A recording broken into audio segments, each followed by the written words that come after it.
It was supposed to be a smooth day on set.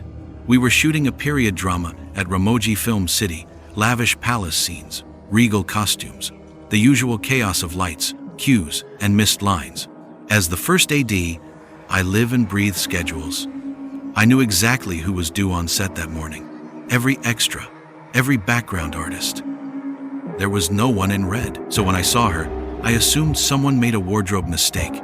She stood near the far pillar of the main palace set, half in shadow, elegant, silent, dressed in deep crimson, not the soft pinks and golds we'd assigned the background actresses for this sequence.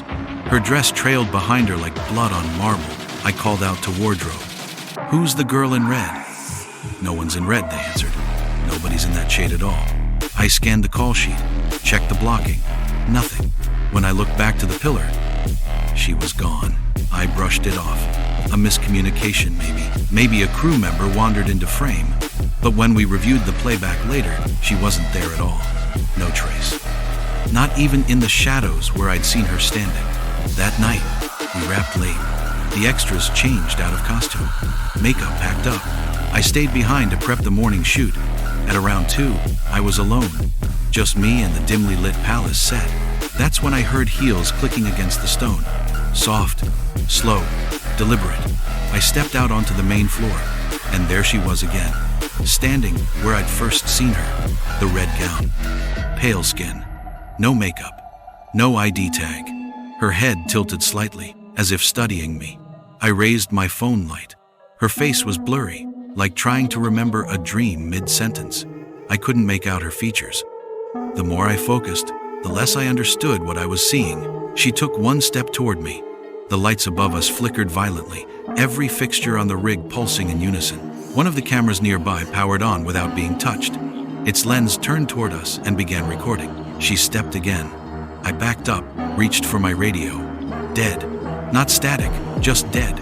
She was halfway across the room now, moving slowly, but without hesitation. Her gown made no sound. Her heels never touched the floor. I turned and ran through the side corridor, past racks of costumes and folded green screens. Behind me, the footsteps resumed, but they no longer matched mine. They were faster, closer. When I reached the lot, the footsteps stopped. I turned back. Nothing. No one followed me out. I didn't tell anyone the next day, not at first. But during lunch, one of the background actors asked, "Hey, was the girl in red a new cast member?" I froze. "Where did you see her?" I asked. He looked confused. "Last night, after rep, I saw her by the mirrors in the makeup tent. Thought she was rehearsing. She kept mouthing something." We checked the tent. On the fogged surface of the mirror was a handprint. Small, slender. Next to it, in lipstick, smeared but legible. She wasn't called. That night, I couldn't sleep. At 3, my phone buzzed. One new video from the set. No sender. It showed the palace floor, slowly zooming in, all on its own. In the far corner, there she was, the woman in red. Only now, she was looking directly into the lens. She raised her hand and waved. Then the screen went black. I checked the camera the next day. No footage matched. But I'll never forget the last frame of that video, because in her eyes, I saw a reflection of me, standing behind her. I was hired to work on a war film at Ramoji Film City. Big production, explosives, stuntmen, tanks. The battlefield set was massive, built on a quiet stretch behind the main complex. What they didn't tell us was that the land was once an actual battlefield, Nizam-era, some say. Hundreds died where we set up the pyrotechnics. The first accident happened during prep. One of the gaffers fell off a scaffold, said he'd been pushed. No one near him. We wrote it off. It's film work. Accidents happen. Then one of the actors refused to wear his uniform, said it was already worn. When we pressed him, he claimed he saw a soldier in the mirror wearing the exact same outfit, covered in ash and blood. The production insisted we continue. Deadlines, budgets, careers. I was manning lights during a night shoot. Fog machine rolling, drums beating, camera tracking across the artificial battlefield. The fog looked real, too real. It clung to the ground like fingers. Then we lost power. Total blackout. Emergency generators kicked in, but not for the lights, just the audio. And in that dark, through my headset, I heard the director whisper, "Who told the extra to walk through the fire zone?" There was no extra. When the lights returned, the director was white as a sheet. He said someone walked straight through the middle of the scene, through the fire, through the smoke. He even had a playback frame, a figure, dust-covered, uniformed, no face visible. We scanned the footage for ID. The playback system glitched, froze.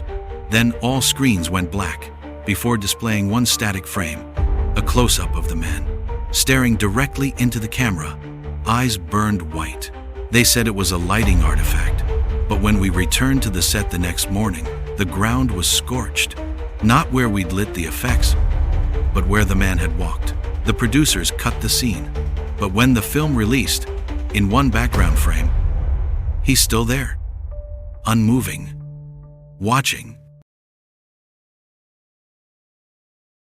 It was my first big film job. I'd only worked on short-form ads before, so when I got hired as a second assistant director for a Telugu horror film shooting at Ramoji Film City, I jumped.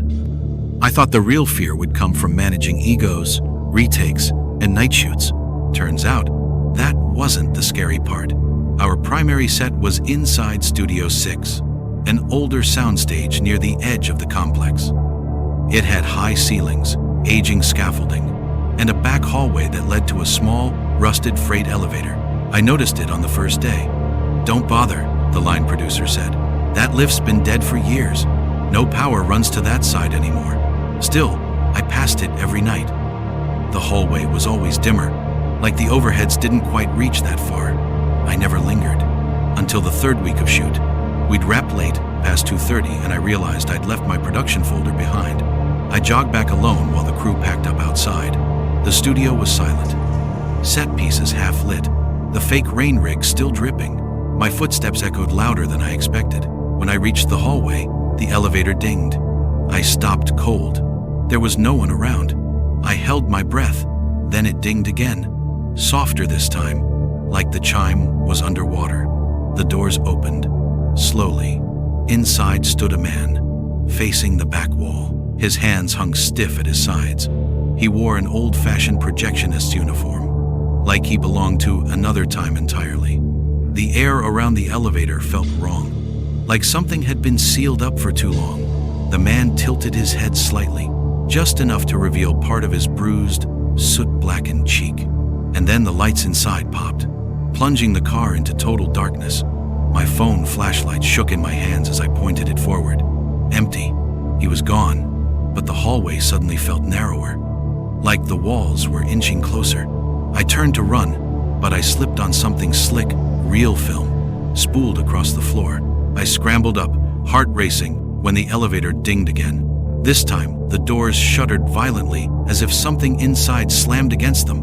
A loud bang, then another, and then a scream. A woman's voice, hoarse and shrill, echoed through the shaft. "Let me out." Then came the scraping, metal on metal. I backed away, trembling, but I couldn't tear my eyes from the doors. Suddenly, they creaked open, just an inch. From the darkness inside, a hand slid out, thin, bloodless fingers dragging themselves along the edge. They stopped just before the threshold, trembling. Then the doors snapped shut like a trap. The lights above me burst in sequence down the hall, and the emergency alarm blared for a split second. Then silence. I ran. The next morning, I told the producer everything. He didn't laugh, didn't deny it, just sighed and said, "You're not the first. You won't be the last." Later, one of the older grips told me the story. That part of the studio was built over a collapsed section of a structure from the 1970s. A fire had broken out during a projection test decades ago.